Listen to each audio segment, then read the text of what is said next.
சாப்பாடு டெய்லி சீலைகளும் வாங்கிட்டு உதவி செய்யறாங்க சாமி. கொண்டு வருவாருங்களா?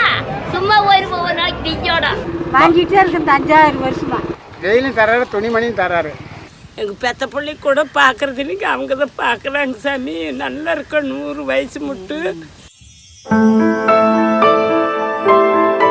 7 ஆண்டுகளாய் தன்னலம் பாராமல் மனித நேயத்துடன் தெரு தெருவாய் அலைந்து தேடி தேடி உணவளிக்கும் சாமானியர், சுயநலமிக்க சமுதாயத்தால் ஒதுக்கப்பட்ட பிச்சைக்காரர்களை அரவணைக்கும் ஒரு உயர்ந்த உள்ளம், பணம் தேடி அலையும் உலகில் மனித மனம் தேடி வெல்லும் மாமனிதன், தன்னுடைய வாழ்வை எளிமையாக்கிக் கொண்டு பிறர் வாழ ஓடிக்கொண்டே இருக்கும் தியாக உள்ளம் திரு சுகுமார்.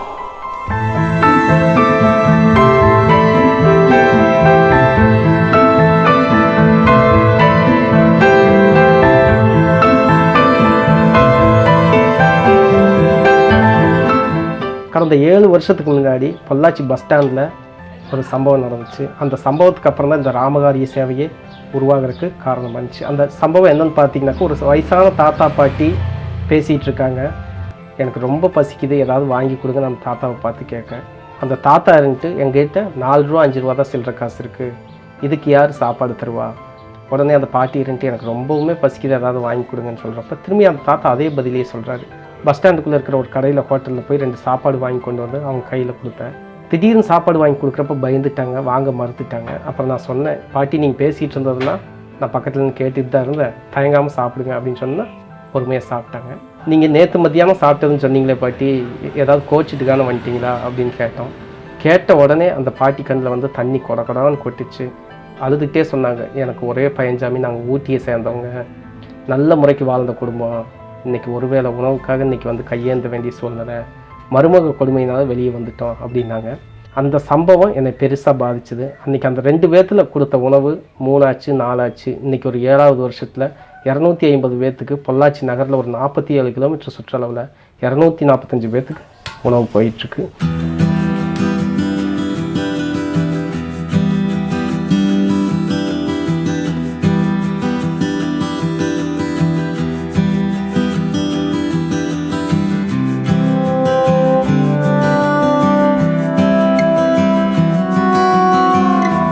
கணவருக்கு 4 மணிக்கு வந்து இங்கே வேலை செய்ய ஆரம்பிப்போம். 7:30க்கு மேலே வீட்டுக்கு போய் குழந்தைகளுக்கெல்லாம் ஸ்கூலுக்கு செஞ்சு தாட்டி விட்டு போட்டு 9 மணிக்கு உணவு பார்சல் பண்ணுறதுக்கு வருவோம். வந்து 10 மணி வரைக்கும் இங்கே பொட்டலங்களா கட்டி கொடுத்துட்டு அப்புறம் மறுபடியும் என்னோடய வீட்டு வேலைகளை தொடர போயிடுவேன். 250 பேக்கெட் போட்டு வண்டிகள்லேயே அடுக்கி அப்படியே வீதி தோறும் போய் லைனில் கொடுப்போம்.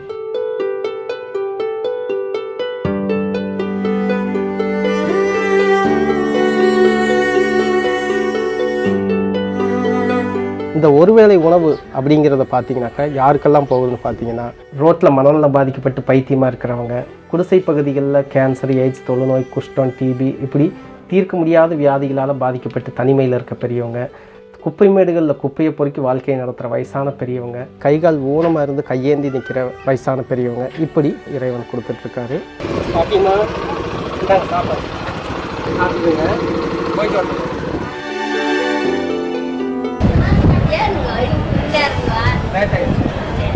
இந்த ஐயா கண் பார்வை 90% தெரியாது, பேச்சும் பார்த்தீங்கன்னா அவ்வளோ சரியாக வராது, இடுப்புக்கு கீழே இயங்காது. இந்த ஐயா ரொம்ப வருஷமாக இப்படி தான் இருக்காரு. நம்ம ஒரு 6 வருஷமாக உணவு கொடுத்துட்ருக்கோம். எதுக்காக வீட்டை விட்டு வெளியேறாங்க அப்படின்னு நம்ம பார்த்துட்டோம்னாக்கா, மருமகள் கொடுமையினால வெளியே வர்றவங்க ஜாஸ்தியாக இருக்கிறாங்க. கணவன் மனைவிக்குள்ளே ரொம்ப அந்யோன்யமாக இருப்பாங்க. அவங்க நடத்தையில் அவங்க கருத்துக்களில் ஏதாவது வேறுபாடு ஏற்பட்டாக்கா அதில் கோச்சிட்டு வெளியே வர்றவங்க, சொத்தை எல்லாம் எழுதி வாங்கிட்டு அப்படியே விடுறவங்க, இரவு நேரங்களில் தான் இந்த கோச்சிட்டு வீட்டை விட்டு வெளியேறவங்க வருவாங்க. 40-50 வருஷம் இயற்கையாக வாழ்ந்துட்டு திடீர்னு கையேந்தன்னு நினச்சாக்கா இவங்களால முடியாது. பசி வந்தால் 10ம் பறந்து போகும் அப்படின்னு சொல்லிட்டு நம்ம பெரியவங்க சொல்லுவாங்க. கீழே கடந்து எடுத்து சாப்பிட்றது, பிச்சை எடுக்கிறது, சோத்துக்காக ஓடி ஓடி அலையிறது, இப்படி நிலையில் வந்து இருப்பாங்க. இந்த மனநலம் பாதிக்கப்படுறதுக்கும் பிச்சை எடுக்கிறதுக்கு நடுவில் இவங்களுக்கு வந்து உடம்புல ஒரு சின்ன ஒரு ரசாயன மாற்றம் ஏற்படும். என்னன்னு பார்த்தீங்கன்னாக்கா, இது வரைக்கும் இருந்த வாழ்க்கை முறைக்கும் இப்போ இருக்கிற வாழ்க்கை முறைக்கும் நேர் எதிராகிறதுனால மோஷன் போகிற கிரிப்னஸ்ஸு, யூரின் போகிறது, இந்த விஷயங்கள்லாம் அவங்களுக்கு இருக்காது. மோஷனும் யூரினோ போகிறதெல்லாம் அப்படியே போயிடுவாங்க. பாட்டிக்கு குழந்தைகள் இல்லை, கணவர் இல்லை, தனிமையில் தான் வாழ்ந்துட்டு இருக்காங்க. சொந்த பந்தங்கள்லாம் கைவிட்டு வறுமை நிலையில் வாழ்க்கையை நடத்திட்டு வர்றாங்க. இந்த குடிசையும் பார்த்தீங்கன்னாக்கா ஒரு 4க்கு 4 அளவு தான் இருக்கும். மற்ற நேரம் என்ன சாப்பாடுக்கு? நல்லா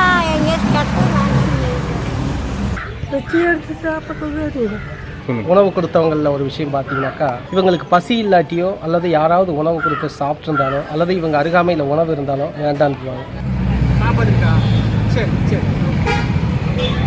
சரி போயிட்டு வரலாம். இந்த தனக்கு வேணும்னு சேர்த்து வச்சிருக்க பழக்கம் சுயநினைவோட தான்கிற அகந்தையோடு சுற்றுற நம்மக்கிட்ட தான் இருக்குது. எதையுமே அறியாமல் மனநலம் பாதிக்கப்பட்டவங்க பைத்தியம்னு சொல்கிற இவங்கக்கிட்ட நிறைய நல்ல விஷயங்கள் கற்றுக்க வேண்டியது இருக்குது.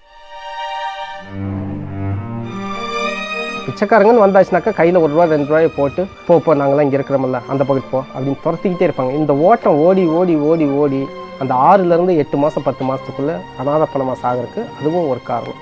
ஸோ நம்ம ஒரு நாள் காய்ச்சல் தலைவலி வந்து குளிக்காமல் இருந்தாவே நம்ம ஒரு அன்னீச்சியாக ஃபீல் பண்ணுவோம். அந்த மாதிரி இவங்க மோஷன் போய் கழுவாமலே இருப்பாங்க ஒரு 6 மாதம் 1 வருஷம் இப்படியெல்லாம். அப்படிலாம் இருக்கும்போது அது மேலும் மனநில் பாதிக்கப்பட்டவங்களாகி அனாதை பணம் ஆகிறதுக்கு அதுவும் ஒரு காரணம். ஸோ இந்த மாதிரி பிச்சைக்காரங்களோட வாழ்க்கைன்னு எடுத்தாக்கா அது ரொம்ப நரக வேதனையானது. சாப்பாடு கொடுக்குறமல்லங்க? ஆமாங்க, நல்லா இருக்கா? நல்லா தான். சீலையெல்லாம் கொடுத்தா கரெக்டாக இருந்துச்சா? சிவானந்த டாக்டர் நளினியம்மா ராகவேந்திரா கிளினிக்னு பொள்ளாச்சியில் ஹாஸ்பிட்டல் வச்சுருக்காங்க. இவங்க வந்து பார்த்திங்கன்னா கடந்த 6-7 வருஷமாக நம்ம கூட தொடர்ந்து பயணிக்கிறாங்க. இந்த 250 பேர்த்துக்கும் மருத்துவ சேவையை செஞ்சிட்ருக்காங்க. ஒரு 3 வருஷத்துக்கு முன்னாடி ஒரு 80 பேருக்கு ஆகாரம் கொடுத்துட்டு இருந்தார். இப்போ நீங்கள் போய் கொடுக்குறீங்களே, இவங்கெல்லாம் என்ன மாதிரி ஆட்கள், எந்த மாதிரி ஆளுக்கு நீங்கள் செலக்ட் பண்ணுறீங்க, எப்படி கொண்டு போய் கொடுக்குறீங்கன்னு கேட்கும்போது தான் அவர் சொன்ன கதை நமக்கே வந்து ரொம்ப அழுக வர மாதிரி ஆயிடும். அவருக்கு காலில் வந்து பீங்கான் குத்தி அது அப்படியே இருக்குது, சீ பிடிச்சி ரத்தம் வலிக்கு எவ்வளோ வலி இருக்கும். ஆனால் இவர் வந்து ஆஸ்பத்திரிக்கு வாங்க கூப்பிட்டு போகலான்னு சொல்லி கூப்பிட்டா அவர் வர முடியாது, தொட விட மாட்டேங்கிறார். காரணம் என்னென்னா நம்ம இப்படியே செத்து போயிடலாம் சீக்கிரம் அப்படிங்கிற அப்போ எவ்வளோ ஒரு வேதனை இருக்குது போருக்கு. அந்த மாதிரி ஆளுக்கெல்லாம் இவர் வந்து சாப்பாடு கொடுத்துட்ருக்கார். அதை பார்க்கும்போது நமக்கே ஆளுக்கு வந்தது, நம்மளாம் இவ்வளோ இருந்து என்ன செய்ய. அது மாதிரி இது மாதிரி எத்தனையோ ஜீவன்களை அவர் காப்பாற்றிட்டு இருக்கார். நடமாடும் தெய்வம் தான் நான் நினைக்கிறேன். அவர் என்ன ஒரு இது சொன்னாலும் அதுக்கு எப்படி நம்மளால் ஹெல்ப் பண்ண முடியும் தான் எனக்கு மைண்டு ஓடிட்டு இருக்கும். நம்ம அக்கா வீடு இங்கே தான் இருக்கு. இப்போ குளிச்சு ட்ரெஸ் மாற்றிக்கலாமா? சாயந்தரம் வர்றேன், நெகமெல்லாம் வெட்டி குளிச்சு போயிட்டு வரவங்க. ஆனால் மழை பெஞ்சாலும் சரி, இடி இடித்தாலும் சரி, எந்த வெயில்லையும் ஒரு நாள் கூட சாப்பாடு கொடுக்குறது தவறதில்லை. இங்கேயே வந்து நிறைய ஏழை பிச்சைக்கார மாதிரி இருக்கிறவங்களெல்லாம் வந்து நம்ம வீட்டுக்கு கூப்பிட்டு வந்து அவரே சோப்பு வாங்கிட்டு வந்து நம்ம வீட்டில் அந்த இதில் சைடில் வச்சு குளிப்பாட்டி அதெல்லாம் வந்து நம்மளாலாம் செய்ய முடியாது. அது எப்படி தான் இந்த மனசில் இந்த வயசில் இவ்வளோ துணிச்சலாக ஒரு அருவறுப்பு இல்லாமல் இந்த மாதிரி தொடர்ந்து ஒரு பொறுமையாக செய்கிறாருங்கிறது கடவுள் கொடுத்த வரம். நம்ம செய்கிறோம்னு சொல்கிறதெல்லாம் பார்த்தீங்கன்னாக்கா நல்ல உள்ளங்கள் கிட்டத்தட்ட ஒரு 60-70 பேர் நம்ம தொடர்பில் நெருங்கி பழகியிருக்காங்க. இந்த சேவையில் தினசரி பங்கெடுக்கிறவங்கன்னு சொல்லிட்டு ஒரு 2-3 பேர் இருக்காங்க. எங்களால் முடிஞ்ச ஒரு சின்ன உதவி வந்து ஊரை அவரோட சாப்பாடு கொடுத்ததுனால கடந்த 5 வருஷமாக வந்து இப்படி ஊரை வந்து எங்களால் முடிஞ்சதை ஒரு டெய்லி கொடுத்துட்டு இருக்கிறோம். 3 மாதத்துக்கு வந்து 3 பேருக்கு 3000 ரூபா. இப்போ வருஷம் பூரா சேர்ந்து 36,000 ரூபா வருது. 36,000 ரூபாயும் வந்து நான் கலெக்ட் பண்ணி இலை வாங்கி அண்ணன் கையில் கொடுத்துருவேன்.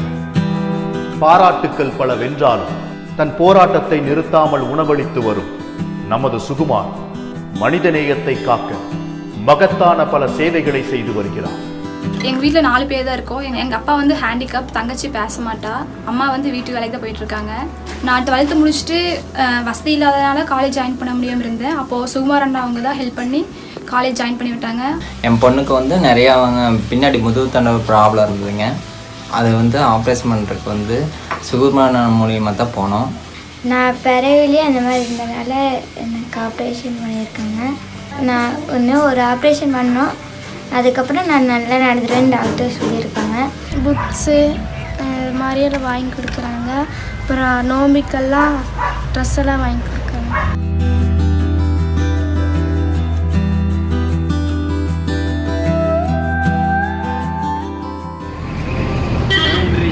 எங்கள் வீட்டுக்கார் வந்து ஆறுமுகங்க அவரோட பேர். அவரும் வந்து ஹேண்டிகேப்டு தானுங்க. அவர் வாட்ச்மேன் வேலைக்கு போகையில் வந்து அவர் ஆக்சிடெண்ட் ஆகி இறந்துருச்சுங்க. அவர் இறந்த பிறகு சுகுமாரனை வந்து பையனுக்கு படிப்புக்கெல்லாம் நிறைய உதவி பண்ணிட்டு இருக்கிறாங்க. அவருக்கு நான் நிறைய நன்றி சொல்கிறதுக்கு அவ்வளோதான். பழைய துணிகளை எல்லாம் கலெக்ட் பண்ணி இல்லாத ஏழைகள், அதுக்கப்புறம் பார்த்தீங்கன்னாக்கா மண்டபங்களில் மீதமாகிற உணவை எடுத்து பொள்ளாச்சி நகர் முழுக்க குடிசை பகுதிகளுக்கு விநியோகம் பண்ணிகிட்ருக்கோம். குழந்தைகள்லாம் யாரும் பார்க்கறது இல்லைங்க. இந்த சோத்தை நம்பி தான் உட்காந்துருக்குறாங்க பாருங்க. வந்தாங்க சாப்பாடு வாங்கினாங்க. அதே மாதிரி போர்வீல் ஏன்னா கொடுக்குறாங்க, சேலை கொண்டு வந்து அவங்களுக்கு கொடுக்குறாங்க. அவங்க இங்கேயே ஒரு 10-20 டிக்கெட் இருக்குதுங்க.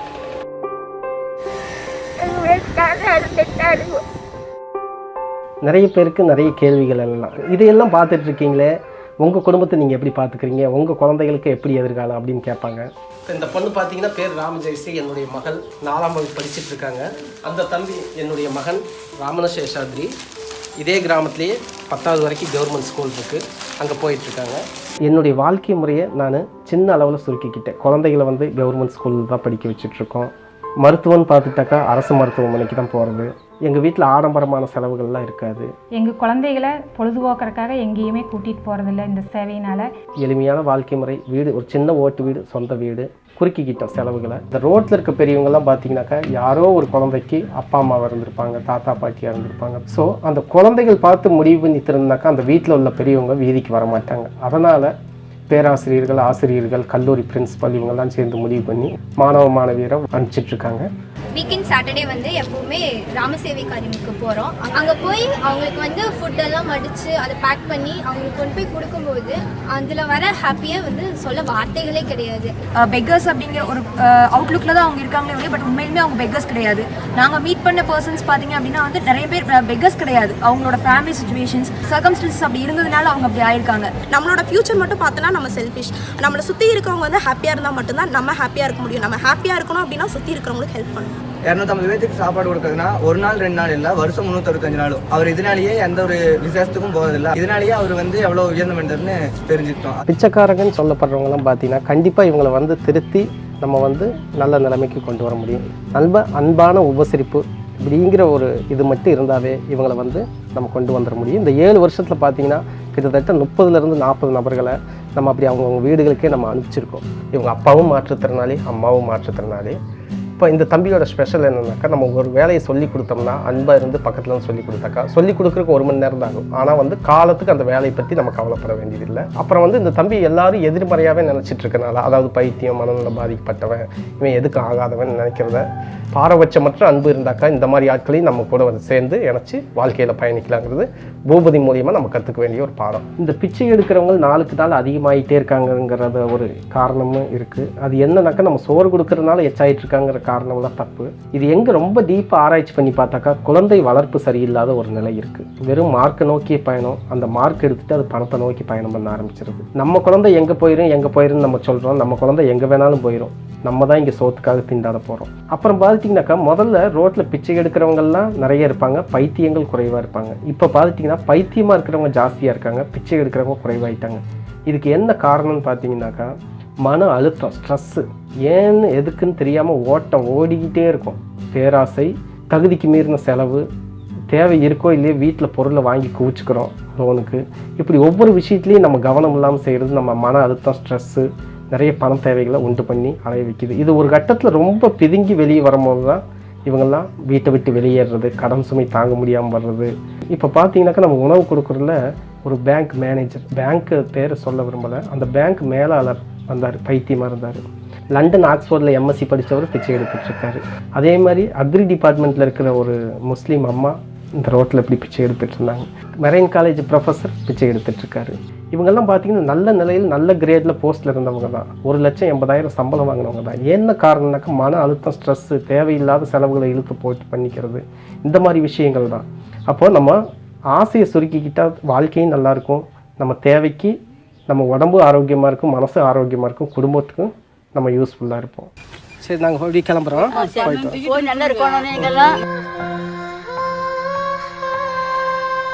அரசு செய்ய வேண்டிய பணியை, மாபெரும் கட்டமைப்பால் மட்டுமே செய்ய வேண்டிய சேவையை தனி மனிதனால் தவறாமல் செய்து வரும் மாபெரும் ஆளுமை இவர். ஒரு தனி மனித முயற்சியால் தான் புதியதொரு சமுதாயத்தை உருவாக்க முடியும். இவர் உருவாக்கி கொண்டிருக்கும் சமுதாயம் ஜாதி மதங்களுக்கு அப்பாற்பட்டு மனிதநேயத்தை மட்டுமே தூக்கி பிடிக்கும் சமுதாயமாக இருக்கும். தனி மனிதனுக்கு உணவில்லை எனில் ஜெகத்தினை அழித்திடுவோம் என்றான் பாரதி. இங்கு கோடிக்கணக்கான மக்கள் உணவில்லாமல் தான் இருக்கின்றார்கள். நாம் ஜெகத்தினை அழிக்க வேண்டாம், உணவளித்தால் போதும். வானம் பொய்த்தாலும் சூரியன் ஒளிர மறுத்தாலும் இந்த உலகம் மனிதநேயத்தால் இயங்கிக் கொண்டுதான் இருக்கும். ஆமா.